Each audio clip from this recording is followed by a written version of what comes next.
India's messengers, those who went all across the globe, 7 delegations which were sent to put forward India's point of view after Operation Sindoor and, of course, isolate Pakistan. The multi-party delegations headed by BJP MP Baijan Panda, which visited 4 key Muslim countries, returned to India on Tuesday. So the delegations have started to return.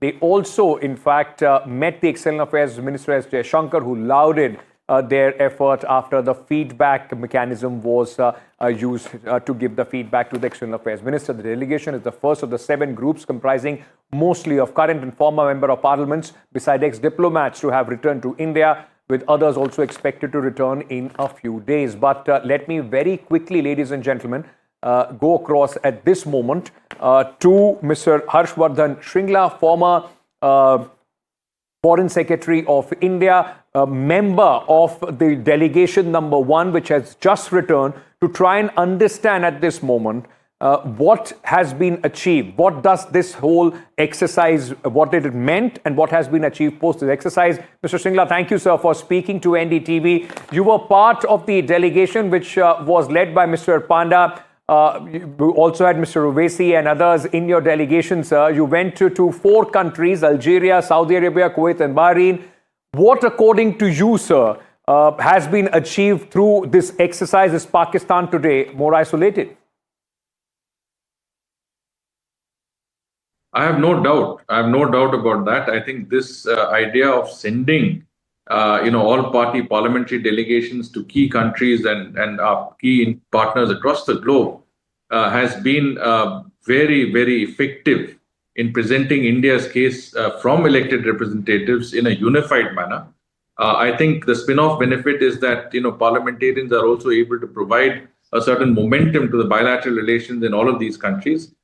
Today, I think our delegation, which is probably the first to return, this is Group 1, also met the External Affairs Minister, Dr. Jaishankar, provided him with first-hand feedback and our impressions of this particular tour. And I think there are a lot of, I would say, direct sort of deliverables that can be achieved with each of the countries concerned, and that reinforces our cooperation with them as far as terrorism is concerned. So it cannot be looked at only at one single point. You have to take the entire gamut of a relationship and whatever leverage, positive leverage you have with these countries to get a certain amount of resonance and greater traction on their part to, as you say, to Op Sindoor and to our, future, let's say, strategy when it comes to what we call new norm. May I ask you, sir, because you went to some very important countries. How many heads of states were you able, or this delegation was able to meet, and have all these countries officially endorse India's position, as far as Operation Sindoor is concerned? So, we in all of the Gulf countries, we met at the level of the Deputy Prime Minister or, very, very senior levels. In Saudi Arabia, they didn't have a Deputy Prime Minister, but we met the Deputy Chairman of the Shura Council, which is their, elected body.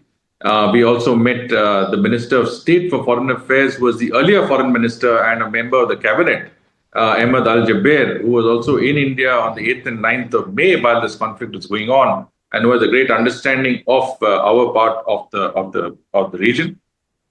And I think in all of these high-level interactions, the delegation was able to brief them. The delegation leader, Jay Panda, stalwarts like Mr. Owaisi, Ghulam Nabi Azad, Nishikant Dubey, but all of the other members brought great value to the discussions by reinforcing each other's point of view from a different angle.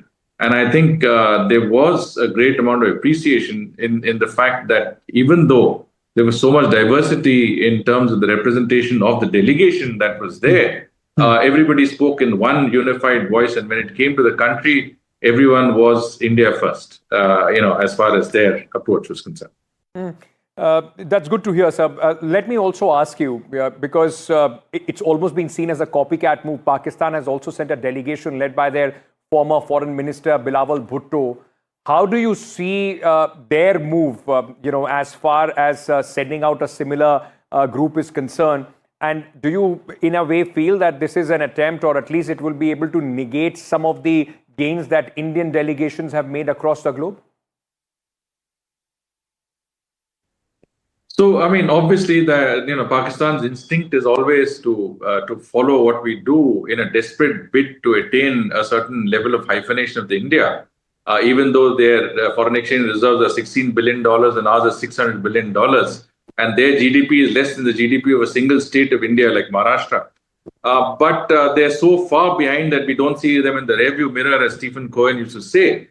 But the fact of the matter is that they would like to, draw parity. It gives them some level of atavistic pleasure, I would say.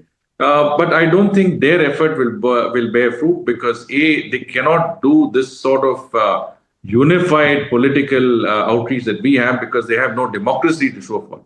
The most popular and elected leaders are behind bars. Unless the military speaks for Pakistan, it is not the authoritative voice that is speaking.